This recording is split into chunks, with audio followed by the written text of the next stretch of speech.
Hi, എല്ലാവർക്കും moms കിച്ചണിലേക്ക് സ്വാഗതം. ഒത്തിരി മസാലയൊന്നും ചേർക്കാതെ ബിഗിനേഴ്സിനായാലും ബാച്ചിലേഴ്സിനായാലും എളുപ്പമുണ്ടാക്കാൻ പറ്റിയ ഒരു കാളാഞ്ചി ഫിഷ് ഫ്രൈ ഉണ്ടാക്കാം.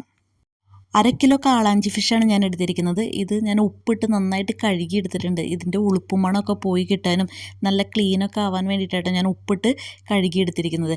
അതിനുശേഷം ഞാൻ ഇതിൻ്റെ സൈഡൊന്ന് വരിഞ്ഞു കൊടുത്തിട്ടുണ്ട്. അതെന്ന് വെച്ചാൽ നമ്മുടെ മസാലയൊക്കെ ഇതിൽ നന്നായിട്ട് പിടിക്കാനും ഒക്കെ വേണ്ടിയിട്ടാണ് ഞാൻ ഇതിൻ്റെ സൈഡൊക്കെ വരിഞ്ഞു കൊടുത്തിരിക്കുന്നത്. അപ്പോൾ നിങ്ങൾ ഇതേപോലെ തന്നെ ചെയ്യാം കേട്ടോ. നമുക്കിതിൽ വേണ്ട പൊടികളൊക്കെ എന്തൊക്കെയാണെന്ന് നമുക്ക് നോക്കാം. അപ്പോൾ ഞാനിതിന് വേണ്ടിയിട്ട് 1 ടീസ്പൂൺ കാശ്മീരി മുളക് പൊടി, 1 ടീസ്പൂൺ സാദാ മുളക് പൊടി, 1/2 ടീസ്പൂൺ മഞ്ഞൾപ്പൊടി, 1/2 ടീസ്പൂൺ കുരുമുളക് പൊടി, പിന്നെ ആവശ്യത്തിന് ഉപ്പ്. ഉപ്പെന്ന് പറയുന്നത് ഞാൻ 1/2 ടീസ്പൂണും 1/4 ടീസ്പൂണിന് ഇടയിലാണ് ഇടുന്നത്. കാരണം എടുത്തു വെച്ചിരിക്കുന്ന ഫിഷിന് ഇതിന് നല്ല മാംസം ഉള്ളതുകൊണ്ടാണ് ഞാൻ അങ്ങനെ ഉപ്പ് ഇത്തിരി കൂടുതൽ എടുത്തിരിക്കുന്നത്. അപ്പോൾ നിങ്ങളത് നോക്കിയിട്ട് എടുക്കണം കേട്ടോ.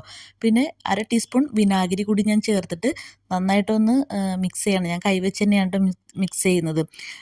അതിനുശേഷം കുറച്ച് വെള്ളം കൂടി നമുക്കെടുത്തിട്ട് മിക്സ് ചെയ്യാം. പൊടികളിൽ വെള്ളം ഒഴിക്കുന്നത് നന്നായിട്ട് മിക്സാകാൻ വേണ്ടിയിട്ടാണ് കേട്ടോ. മിക്സായിട്ട് മസാല നല്ല സെറ്റാകാൻ വേണ്ടിയിട്ടാണ്. അത് നന്നായിട്ട് ഫിഷിലും തേച്ച് പിടിപ്പിക്കണം. മസാല നന്നായിട്ട് തേച്ച് പിടിപ്പിക്കണം. അപ്പോൾ നമ്മൾ വെള്ളം ഒഴിക്കുമ്പോൾ അത് നോക്കി തന്നെ വെള്ളം ഒഴിക്കണം. അതിൻ്റെ പാകത്തിന് ഒത്തിരി കൂടാനോ കുറയാനോ ഒന്നും പാടില്ല. അപ്പോൾ നമ്മൾ നോക്കി തന്നെ വെള്ളം ഒഴിക്കുക. അതിനുശേഷം നമുക്ക് കണ്ടാൽ തന്നെ അറിയാൻ പറ്റുമല്ലോ, അത് നമുക്ക് ഫിഷിലേക്ക് തേച്ച് പിടിപ്പിക്കാം.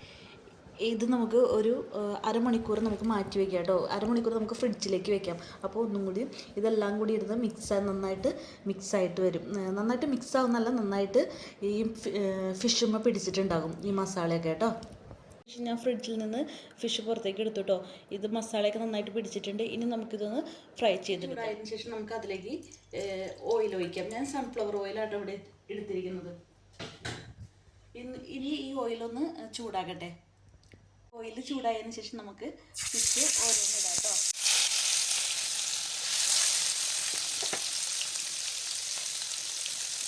ഇനി ഫിഷ് ഒന്ന് മറിച്ചിടാം കേട്ടോ, തിരിച്ചിടാം.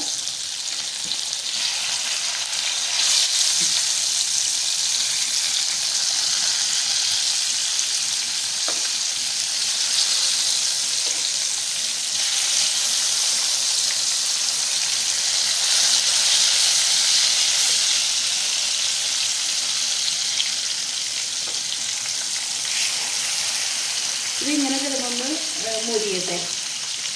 അങ്ങനെ നമ്മുടെ ഫിഷ് ഫ്രൈ റെഡി ആയിട്ടോ. അപ്പോൾ ഇത് നമുക്ക് ചോറിൻ്റെ ഒപ്പമൊക്കെ വേഗം കഴിക്കാം കേട്ടോ.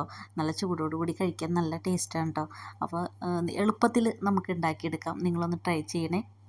ഞാനിടുന്ന വീഡിയോസൊക്കെ നിങ്ങൾക്ക് ഇഷ്ടമാവുന്നുണ്ടെങ്കിൽ സബ്സ്ക്രൈബ് ചെയ്യാൻ മറക്കരുത്. ലൈക്കും കമൻറ്റൊക്കെ ചെയ്യണേ. അടുത്തൊരു നല്ലൊരു വീഡിയോ ആയിട്ട് വീണ്ടും കാണാം. എല്ലാവർക്കും ബായ്.